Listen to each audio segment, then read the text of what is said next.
Good morning. This is Steven Haylestrom. Program is Let's Talk Housing, and this is on 92.7 FM in Peterborough, brought to you by Trent Radio, community radio, at its best, I might say, and thanks to them again for hosting this program, putting it out there. As well, this program is available as a podcast. You can find it on basically all your podcast apps, and it's Let's Talk Housing with Steven Haylestrom. Today, we're going to talk a lot about, actually what I'm going to bring you is I'm going to bring you some excerpts. I attended a housing forum put on by the Affordable Housing Committee of Northumberland County, which is a county, for those of you who aren't in Ontario or Canada or near the Greater Toronto area. Northumberland County is a county kind of just outside the Greater Toronto area. It is Peterborough County is where the city of Peterborough is in.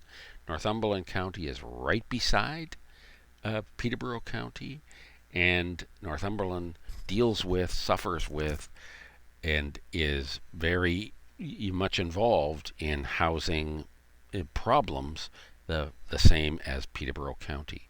So, in my endeavor to seek out information, etc., about housing in this general area, I attended the housing forum that was put on by the Affordable Housing Committee in November 2023, and I'm going to bring you some excerpts, part 1 and part 2. So part 1 is really going to be a history of the housing policy in Ontario. It's a fabulous discussion, and it may need to be, because of the length of it, I may bring you part 1 this week and part 2 next week. This is put on by Dr. Patricia Streech, and she is just fantastic. She has done a really thorough job of looking at a high-level overview of how the Canadian and Ontario governments have shaped housing policy since 1940. It's really good. So please give a listen and enjoy. Your comments, as usual, would really be appreciated. Thank you. Also, please excuse all of the echo and kind of distance. This was recorded during an event, so it's a little bit distracting. I apologize ahead of time for this, but give a listen. It really is valuable information. Thank you. As I say, I am currently chair of the Social Planning Council in Kingston District, which I've been doing that for the past 5 years, and our main emphasis in all that time has been on housing. We've done a lot of things on housing. The history goes back to some time in the 1940s, and before we had the National Housing Act, we had a Dominion Housing Act. That's what it was called in the 1930s. And in 1944, we actually had the first National Housing Act. The National Housing Act was at that point primarily concerned about facilitating the ways that people could buy homes. Buying homes and being owners has always been important. Originally, the government actually lent money as mortgages to home buyers at very, very favorable interest rates. Later on, the government came out with mortgage insurance, so you could get a loan from the bank to buy a home. And we've always had a tax break for home buyers like myself when we're buying and selling houses. The veterans coming back from World War II was a big step in our housing policy. They were trying to help thousands of returning veterans to build small homes and start their families. Many of these are still here today, and in fact, I live in one of these houses. It was built by a veteran. They're very small, they're very compact. We have 900 square feet of living space, and we managed to live in this, and people used to live in them with 3 children. So we know that it works, and actually we really like our small homes here. Okay, so as I said, in Canada, like the United States, the home buying has always been sort of an aspiration. Many Canadians bought their first homes with an actual CMHC mortgage. And Canada Mortgage Housing was originally called Central Mortgage. And people used to talk about Central Mortgage because it was money the government was actually giving to people as a mortgage. Of course, they had to pay it back. Later on, you could get an insured mortgage that was with CMHC, and the government of Canada is guaranteeing that if the borrower defaulted, the government would pick up the loss, the banks would get their money back, and in return for that, you could buy a home with a really low down payment, and usually with a lower interest rate. So you may have had a mortgage that was insured, and you were able to buy a home that way. For myself and everyone else, if we have bought and sold several homes over the years, we did not pay capital gains tax on any money that we made from selling a house that we had lived in.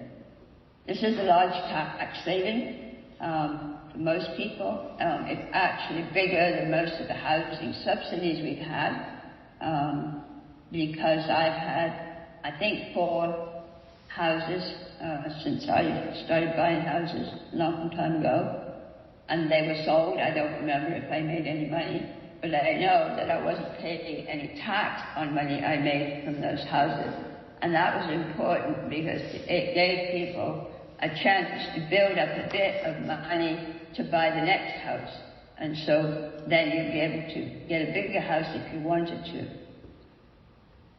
At the moment, about 2 out of 3, 66% of Canadians live in a home they own.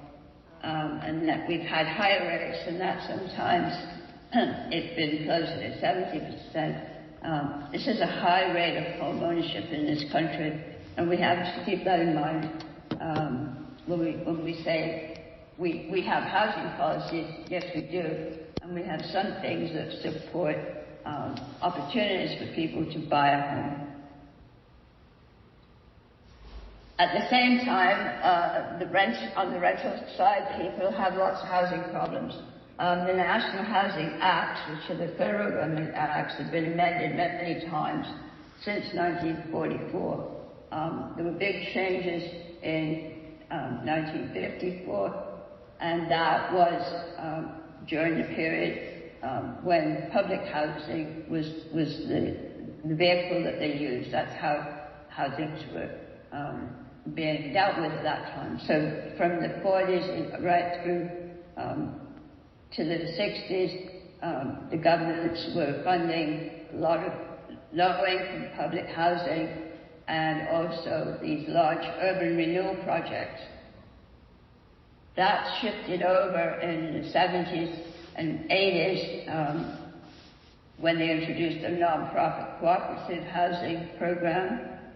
And again, there was a big change around the year 2000 when they changed it again, and then that was called affordable housing.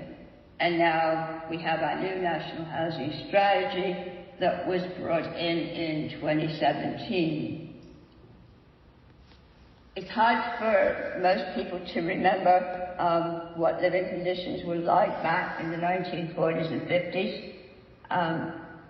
At that point in time, there was a tremendous backlog of really poor quality, substandard housing, a lot that didn't even have bathrooms or running water, and families were larger. So 30% of all the rental housing we had was substandard, and some of it was really, really bad.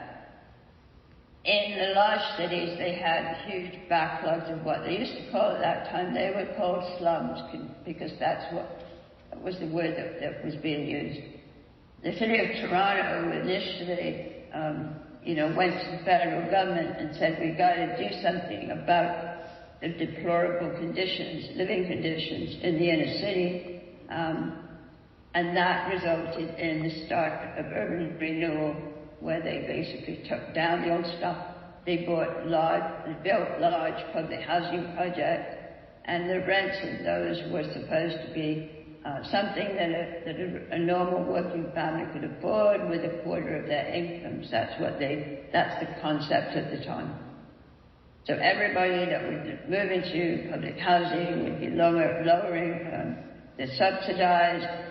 We call this regular to income housing now. And the largest project that was ever done was in Toronto at Regent Park. If you've been to Toronto, you might remember that Regent Park, before it got redeveloped in the last few years, but that was a huge redevelopment when they had to tear it down again and rebuild.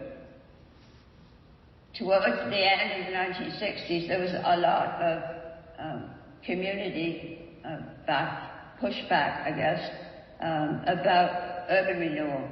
Urban renewal had been ruthless, and it would go in and it would basically bulldoze and flatten a whole neighborhood and then start to build something new. And people were resisting that, and they called for the end of urban renewal.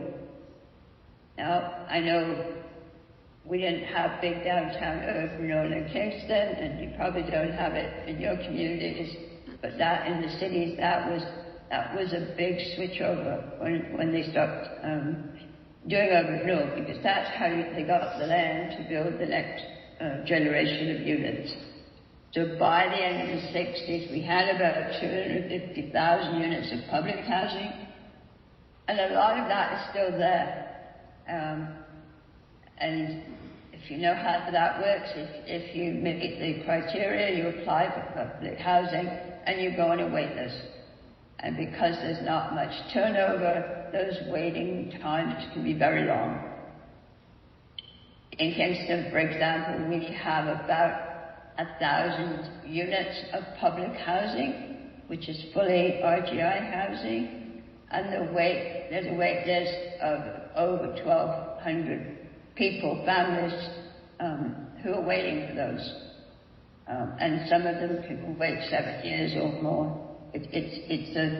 Having a wait list is fine, but it can take a very long time.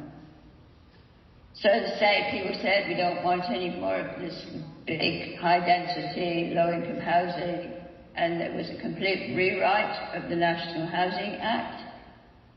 And that was all based around the idea of small-scale projects, community-based, mixed income, not owned by the big government housing authorities.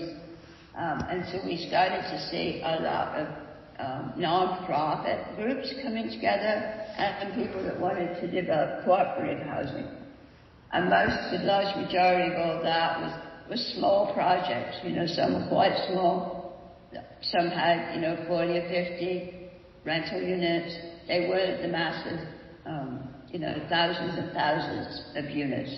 So it was a much more community-based approach. All the levels of government were subsidizing these programs. We had very good subsidies that would help to keep the rents down so you could get a mix of lower income and moderate income people. The non-profits are still there, and the co-ops are still there today. It's still more affordable than what the private rental market can provide. It was a very, very successful model.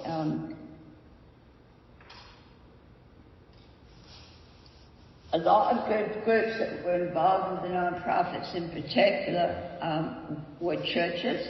Many different types of churches would say, we want to build something to help our community, and they became a housing non-profit.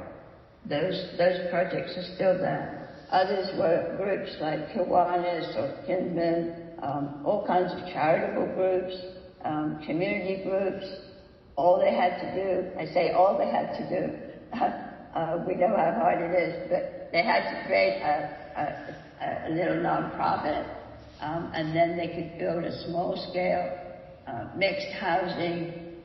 They could house a lot of different kinds of people, like seniors and people with disabilities, and families, and it had a completely different image from high-density public housing. In Kingston, we have 24 nonprofits and co-ops that are still going strong and still providing housing.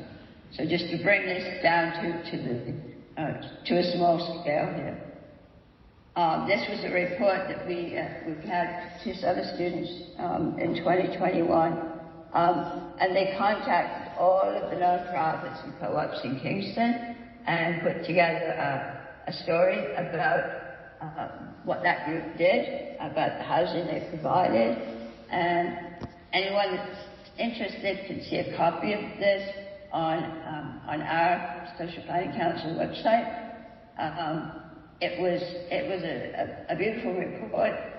They were all very proud of what they have and what they've been able to achieve, and still keeping the rents affordable with the mix of incomes, because they do have a mix where some lower income people and some middle income people. So please, if you're interested, take a look at that, because it's they put a lot of love into making that into something that's very, very informative, as well as quite. It's nice to have pictures. So that's what nonprofits and co-ops did, and you'll know if you drive by something, it'll have a sign, it will say, well, some of them have signs, with the name of the group that owns the building as a non-profit or a co-op and runs the building for the people who live there. By 1995, there was a whole big change in how Canada was dealing with housing. The provinces had been pushing to take control of housing because they felt that it wasn't a federal responsibility.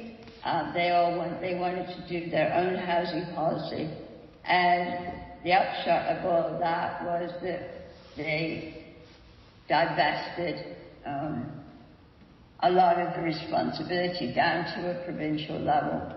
It was a time of economic fiscal restraint in the federal budget, and basically they put an end to all the social housing programs. The federal government of the day stopped funding more social housing at that point, and they signed agreements with most of the provinces to hand over all of that responsibility to the province. Once all that took about 6 years for them to negotiate all of that. When that was done, Ontario, the province of Ontario, passed what it called the Social Housing Reform Act, and eventually they downloaded all of the housing responsibility to the municipal governments.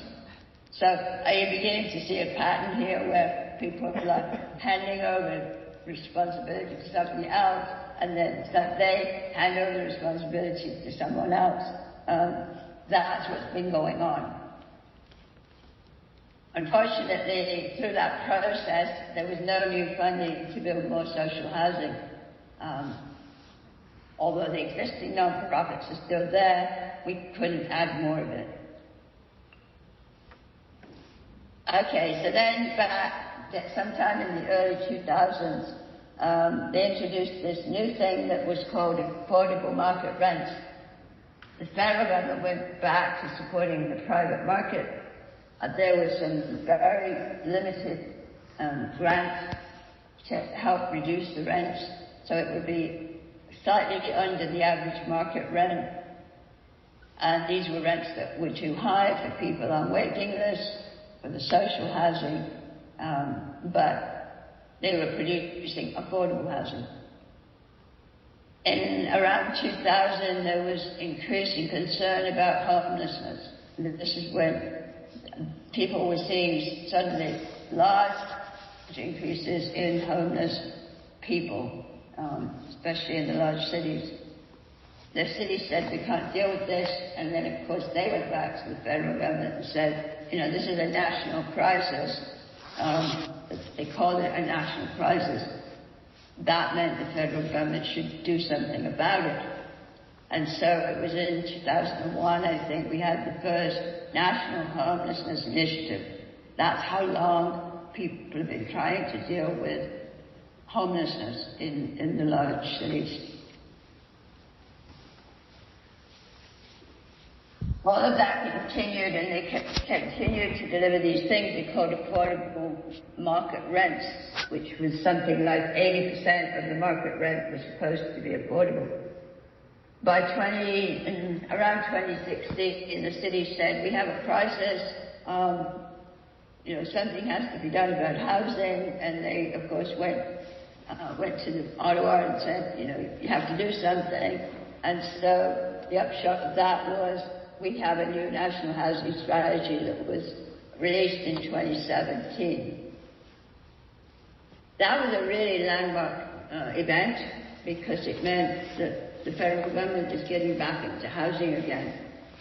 Having been forced out in the 1990s, all of a sudden in 2017, they're back involved again. They did a lot of consultation. They asked Canadians what they wanted. It was a process where they really tried to find out what the views of Canadians were. And the report came out with a remarkable claim that every Canadian has a right to housing they can afford. This is a human rights framework that's never been mentioned before as part of government's policies. It was a significant change. The federal government said there's going to be, originally it was $40 billion over 10 years. That increased to over $50 billion in 10 years that would be dedicated to this to transformation, to try to create new housing that was affordable. There was an awfully long list of government policies and programs that people could apply for. They set a lot of targets and numbers. There was some of this funding was to go to private rental supply, and sadly there wasn't any new real money that was being put into mixed income, community-based rental that people can afford. So as of today, 2023, we're at about the midpoint in this 10-year plan. Okay, so in terms of what we can say about the situation today, and I'm talking generally, and I can talk about Kingston, but you know in your own communities what your situations are. Overall, across the country, about a third of the people that rent can't afford what they have to pay for a place to live. That's 1 out of 3. These are families, they're seniors, they're single people, everybody. They don't have affordable housing. It's more than 1 million households. We know that rents have been growing really fast and much faster than people's incomes. And the result of that is that people have been losing their homes. Even if they had a rental place, they couldn't afford the rent. They would have to move. Moving is problematic because some places have no vacancies. Kingston has had a very low vacancy rate. It's now about 1% of units that are available to rent, let alone what the price is. There's just no places. You go and look for a small place. There is a very, very few that are available. We have not been building any new buildings that have average or affordable rents. And this is now affecting everybody. It's families with children, it's seniors, it's single people. And these folks are losing their homes. And then, of course, we have people who have no homes at all. The numbers of homeless people have skyrocketed. There's at least 250,000 homeless people across the country. It's not a small problem. Even in Kingston, we've been trying to deal with the rising numbers of homeless people. That being said, we still have a lot of public housing. We have a lot of social housing. It is affordable, but it's full. And it means that there are long waiting lists for people who maybe, have to move tomorrow. You're not going to be able to get into social housing generally in a few days. There's tons of lessons learned that we could learn from the past.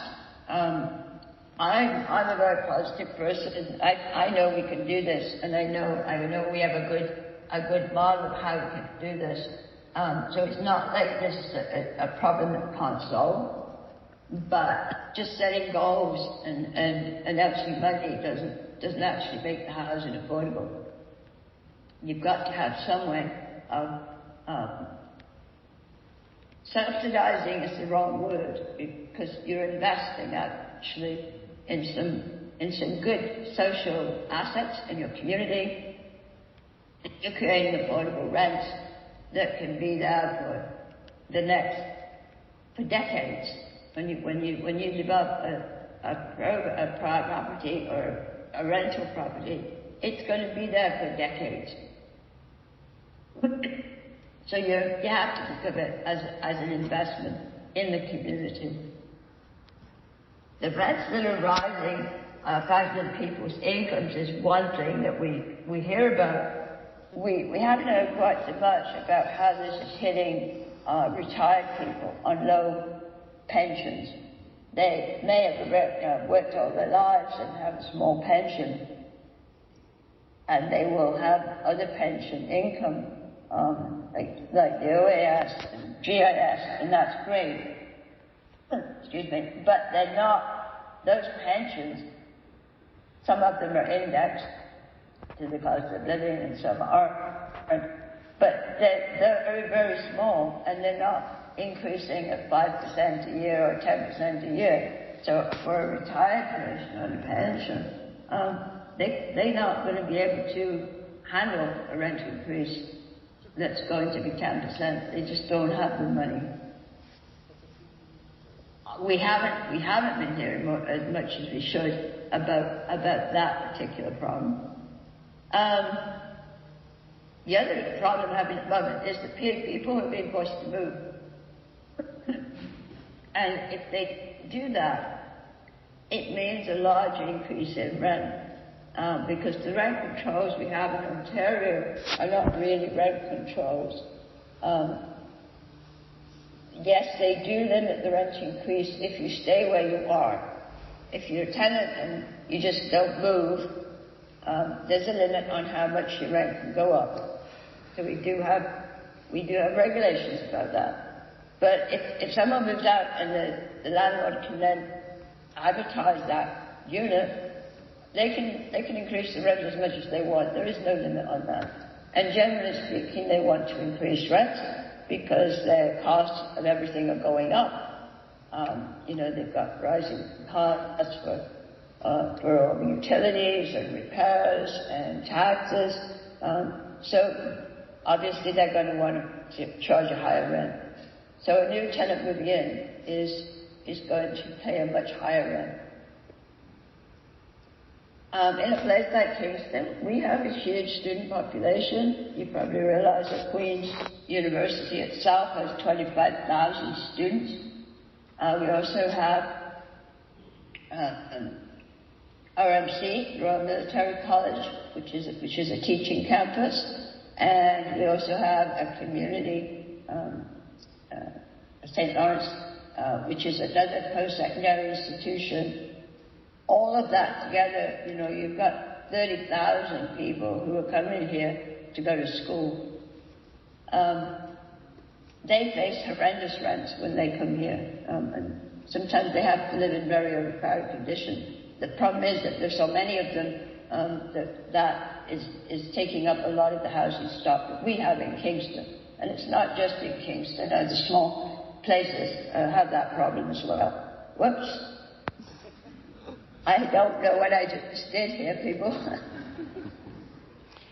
It's like increasing rents. Just explode on it. Yeah. Okay, I'm going to stop screen sharing for a minute. I have no idea what it did.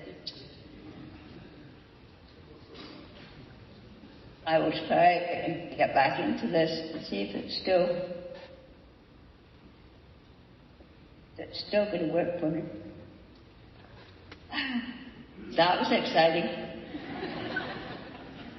Anyway, as I said, we are places like Guelph. I'm thinking of some of the other smaller communities. They also have a lot of students, and they have some private landlords that specialize in students and like to work with students. But there's also some on-campus housing, but that's usually just for a small group of students. Usually the first-year students that come into Kingston, they can live in residence. After that, they have to move out.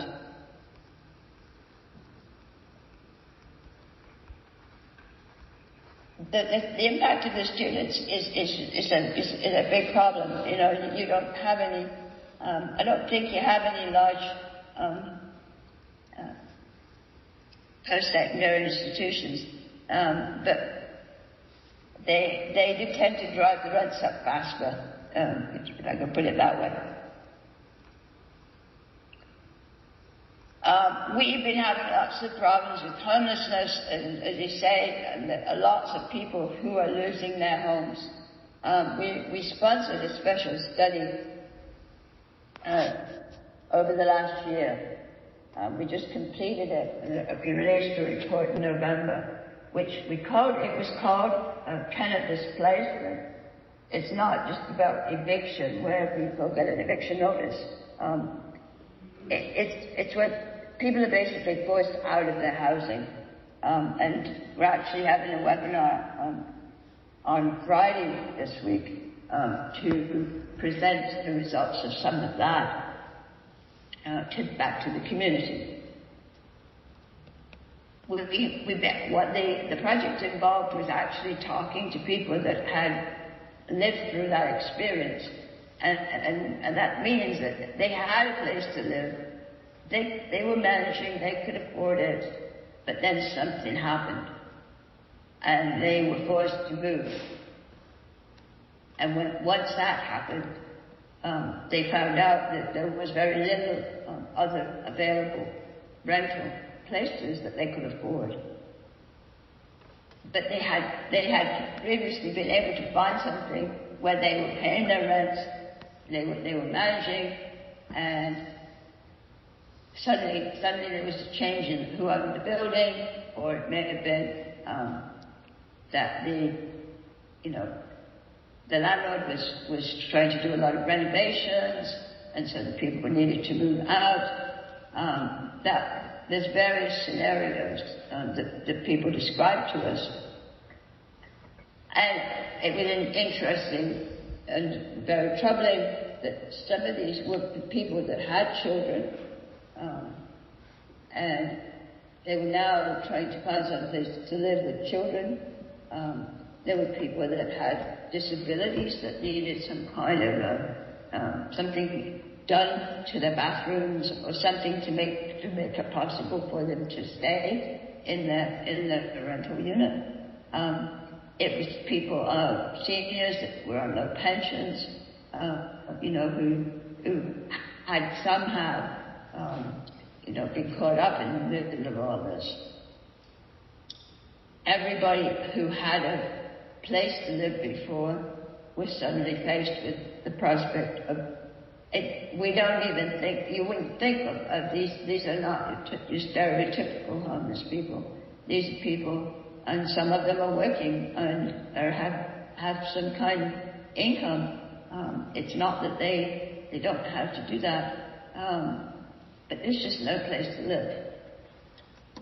So we put this collection of stories together, and we issued our report in November. It makes for interesting reading to look at the stories, because the stories are very moving. and show how many different situations can cause a person to lose a home. So that's what we're trying to talk about.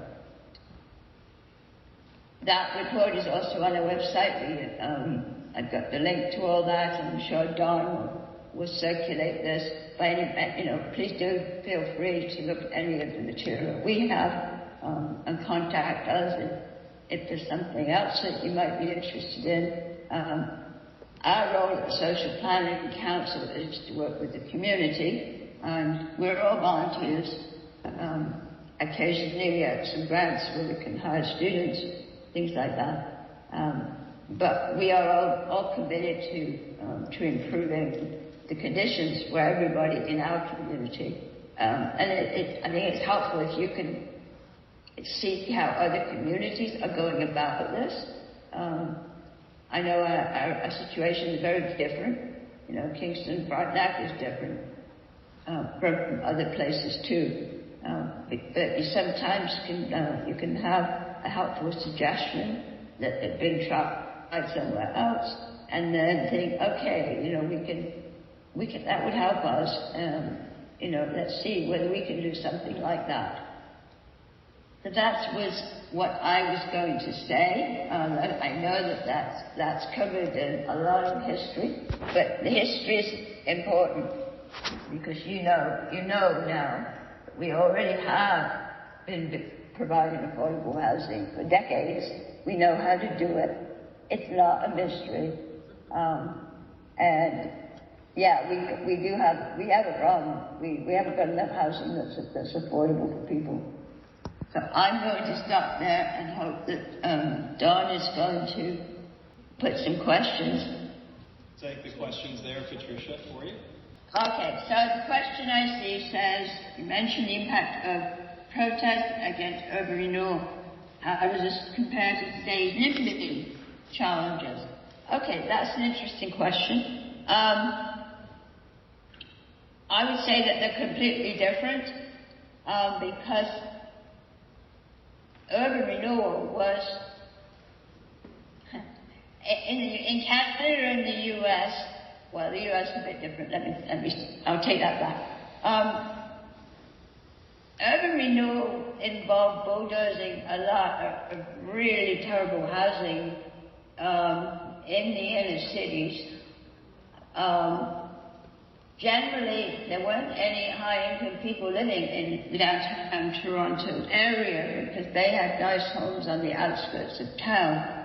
So you weren't getting pushback from middle-income people about urban renewal. You were getting pushback from people who saw those as their communities and their homes, because that was where their families lived and they worked. Often, they walked to work, they worked in factories, they worked in,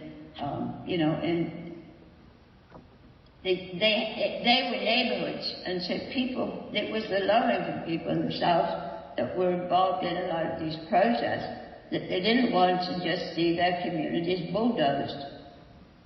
Today with NIMBY, what we usually see is that it's a conflict between people with different incomes, because it's the middle-income people that want to protect the neighborhoods. They don't want more diversity of people moving into their neighborhoods. So it's a different struggle for what we have today. A lot of places have been able to combat NIMBY by doing more community-based planning, when you need community-trained people to go and work with the community, so you can find ways for them to move together, so you can have the middle-income people involved in the planning and the with the lower-income people, so that it's not being forced into the community. It's got to be planning that comes from a community as a whole. And there have been some really successful examples of that. But yeah, having just plopping down some new project in a neighborhood, that never goes well. I think you can guarantee that won't go well. So that's the better. I was going to say in the U.S., of course, their cities were high concentrations of colored people, people who were immigrants from other countries. So the inner cities in the U.S. were even larger problems than the cities we had here. And, you know, they're still dealing with that kind of, that's an extra layer of issues that they deal with in their planning. I think somebody's putting more questions into the box. Yeah, so I'm watching the box. Yeah, you watch the box. So the next question comes in. It says we have a lot of statistics about housing and housing wait lists and statistics of people who are waiting for that. And just wondering if there's statistics that are provided at the federal level or provincial level that talk about individuals experiencing homelessness.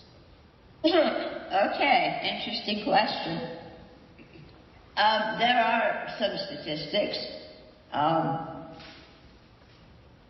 With the money that has been spent under the National Housing Strategy, some of that money has been put into new surveys about social housing, and the surveys were done by Statistics Canada, which is, you know, the one that does all the data collection for the census and the labour force survey. So, yeah, there is some data, and you can Google it. Ask Google. I can send you the actual titles of all this stuff. There are some numbers. The coverage of that across the country is not consistent. I say there are some problems with the statistics, but they have been trying to collect some national statistics. We still rely a lot on the other big important statistic is what's going on with rents. And every year CMHC does the rent survey in cities. I'm not sure what kind of coverage you would have in Northumberland County, but like in Kingston or in Peterborough, we have data reports that CMHC puts out, and they're usually released in January, and it gives you the results of the rent surveys. The rent surveys are done in the fall, and the data comes out in January. So we're waiting right now for the update on what are our rents, what's our vacancy rate, so you can look at the trends and see what's happened over the last year. I mean, we obviously expect the rents to go up. Excuse me, and the vacancy rate can't get much lower. I mean, it's almost zero. But that data, we rely on that data to assess the situation of how bad the situation is for rental. And you can look into if there is any coverage for that area. I just don't know the answer to that question. But you need to look at the rent data, because that's going to give you the story about what the impacts are on your community. As long as those rents keep going up 5 or 10% a year, you're going to have more people being homeless. So, okay, that's statistics. Lots of numbers around. Be very careful what numbers you use. That would be my advice. So we have another federal or provincial. Yeah. We have another question So that's come in, Patricia. Which one are you? Yeah, I see. I've got a question in the chat about federal provincial stats for people experiencing homelessness. Excuse me, I have a terrible cold, and I'm glad I'm not there spreading my germs with you. Yes, there's lots of numbers on homelessness as well. And I love data as much as the next person, but really you have to be very careful what data you're using. You remember I told you that we had the first National Homelessness Initiative. It came out in 2001. That was federally funded, and over the years it grew and it grew, and people said we need more data on homelessness and what the numbers are. So out of the federal money, they started funding what they've called point-in-time surveys. And the monies usually go to something like the United Way or some local organization. And they put people on, got surveyors, they get volunteers that will be willing to do this, and go out on the street and find, they have to find the homeless people. And it's done on 1 or 2 nights during the winter time, usually. So in the case of Kingston, the numbers are put together by the United Way. They get the funding to run this survey. Pretty much every year they do it. And we get numbers. The numbers tell us how many people they found on the streets who were homeless and didn't have a place to go. And you'll, if you look at some of the reports for the city of Toronto, Vancouver, big cities, like there's thousands and thousands and thousands of people who are homeless on any given night.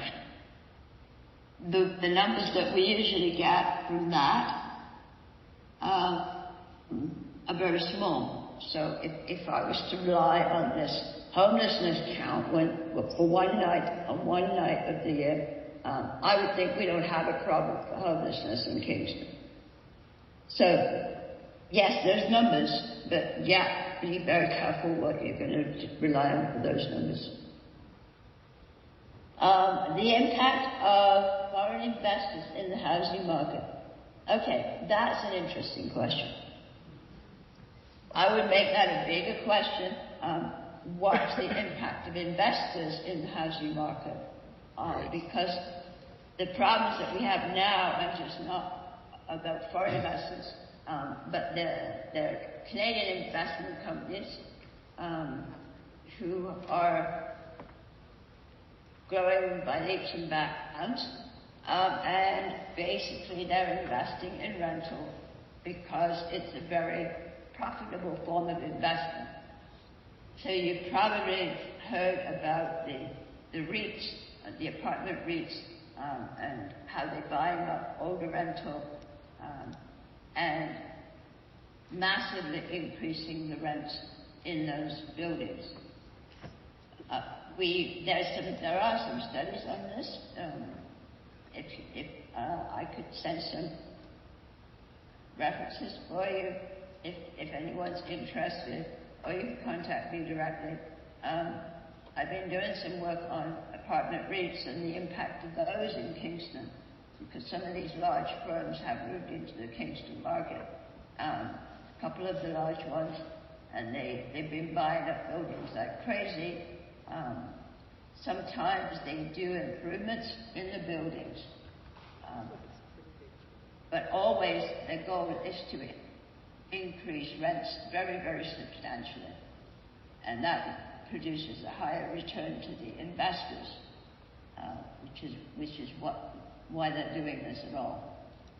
It's become difficult for some tenants to stay in these buildings, and there's some not very nice things that have been going on as they would try to make tenants move, because they need the tenants to move so that they can increase the rents.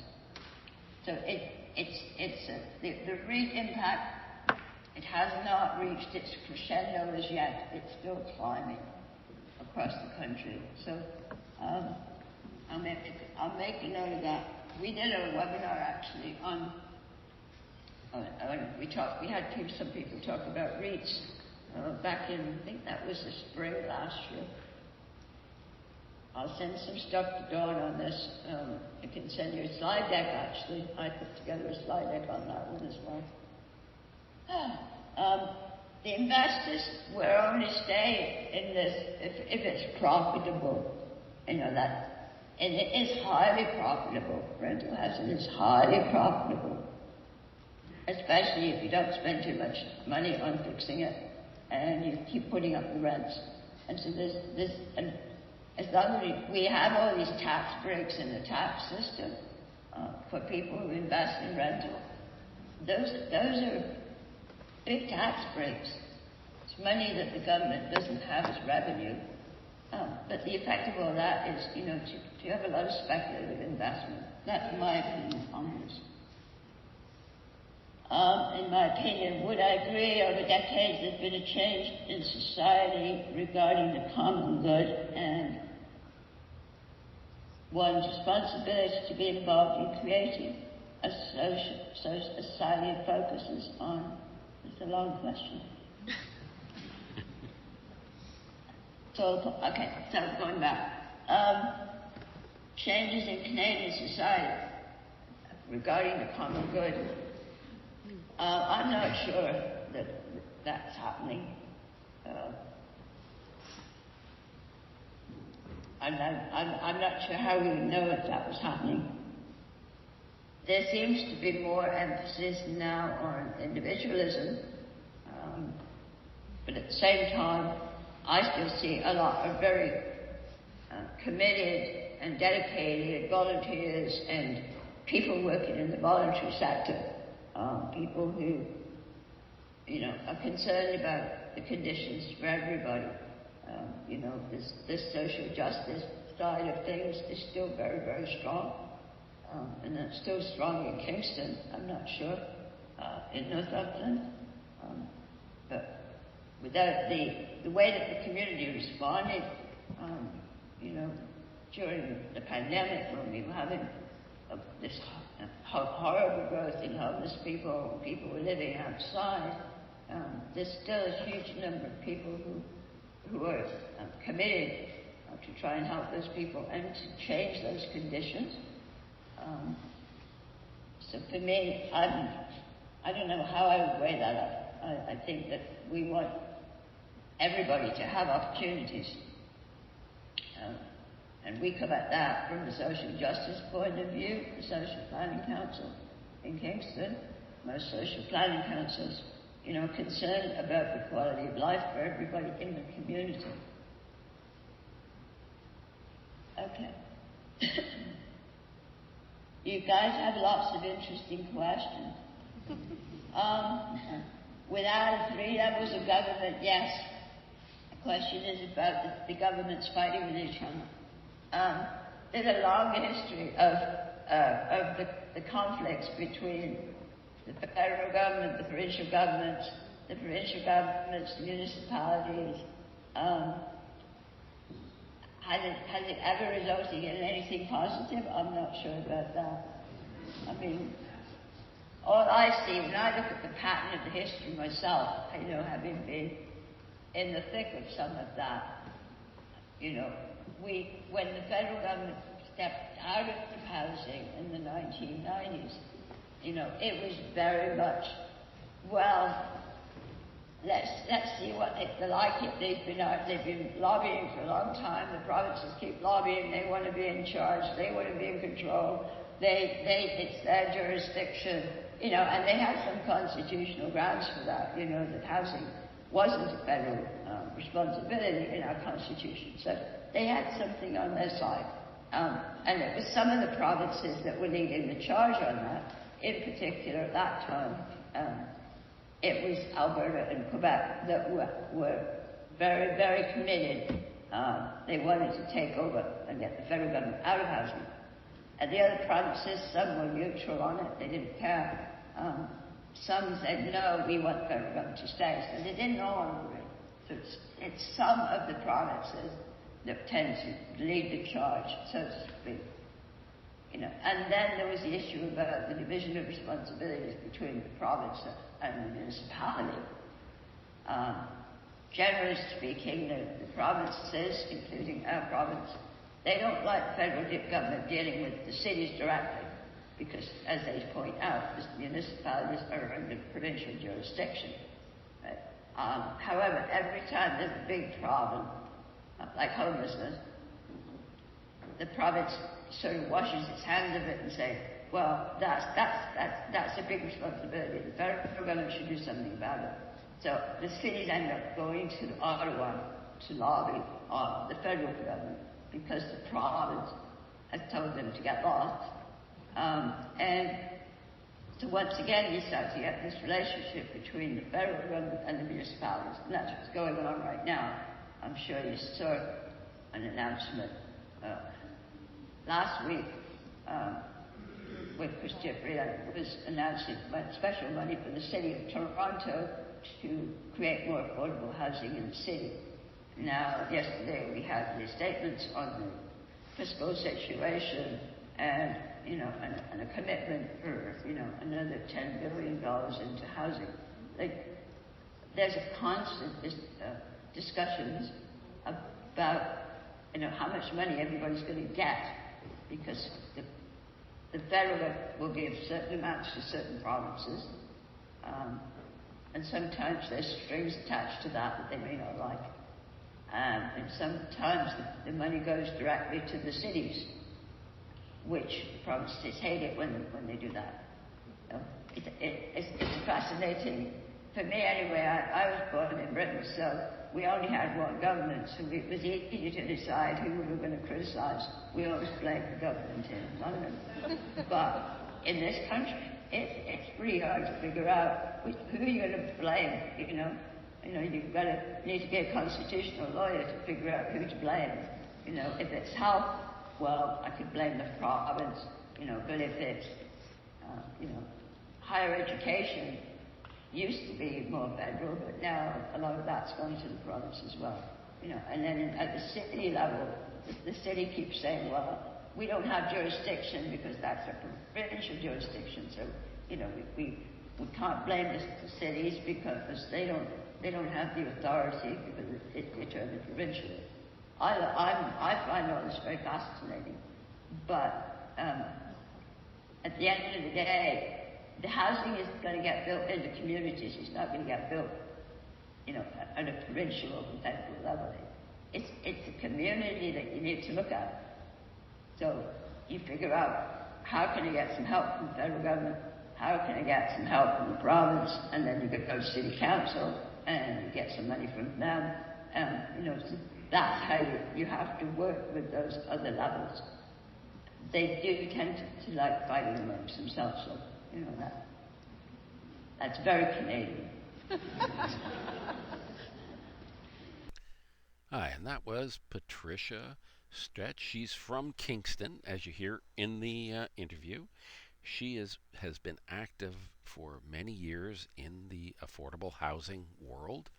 Really, really informative, brilliant person. Next week, I'll bring you some more of her answers and questions and answers. It's really very interesting information for sure. And as well, I'll bring you more from that Northumberland Housing Forum. It really is, it was surprisingly good. And by the way, it was held at Victoria Hall in Port Hope, and the place was jammed.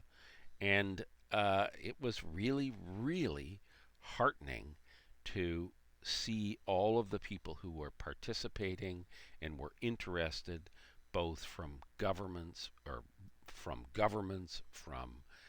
government agencies, from nonprofits.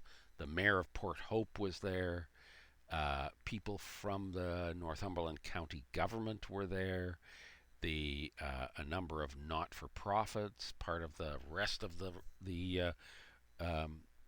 what I'll do next week is a person who is is with Habitat for Humanity. There is a wide variety of people. I was honestly surprised, blown away at how well the whole thing was put together, and I'm so glad to be able to present this to you and allow you to get a glimpse into what is happening. Still, we need more action, but at least there is real things happening. And one of the most important things was said was that often when especially affordable housing projects are done, you hear a lot from the people who don't like it, and you need to hear more from the people who like it. And I think we all need to get geared up to be able to be there, so to support these projects when they happen, rather than only hear from the people who are unsupportive. Thank you. Okay, this is Steven Haylestrom. This is Let's Talk Housing, and 92.7 FM, Peterborough, Ontario, Trent Radio. Thank you. We will talk to you all next week. Take care. Have a wonderful week.